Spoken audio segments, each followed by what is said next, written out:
बिस्मिल्लाहिर्रहमानिर्रहीम। अस्सलाम वालेकुम। उम्मीद है कि आप लोग खैरियत से होंगे।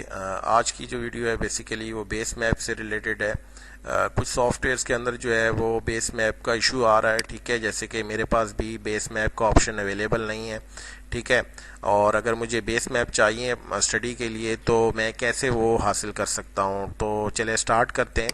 सबसे पहले जो है आर कैटलॉग पे आप जाएंगे, ये ऑप्शन यहाँ पे भी अवेलेबल है मेरे पास और ऑलरेडी यहाँ पे ओपन है, ठीक है।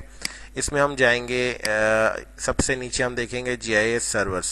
इसको मैं एक्सपेंड करता हूँ तो इसके अंदर ऐड आर जीआईएस सर्वर का ऑप्शन है। इस पर आपने क्या करना है, डबल क्लिक करना है, ठीक है।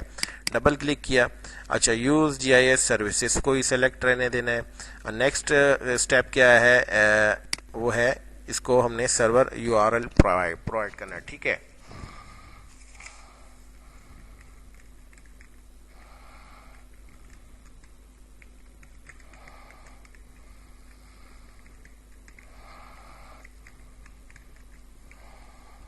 ठीक है, services dot arc G I S online dot com slash arc G I S slash services, ठीक है।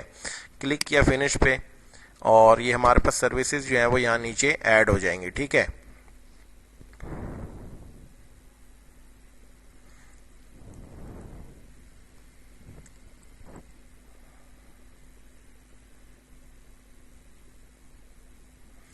अच्छा, ये देख लें हमारे पास सर्विसेज ऐड हो गई हैं, ठीक है।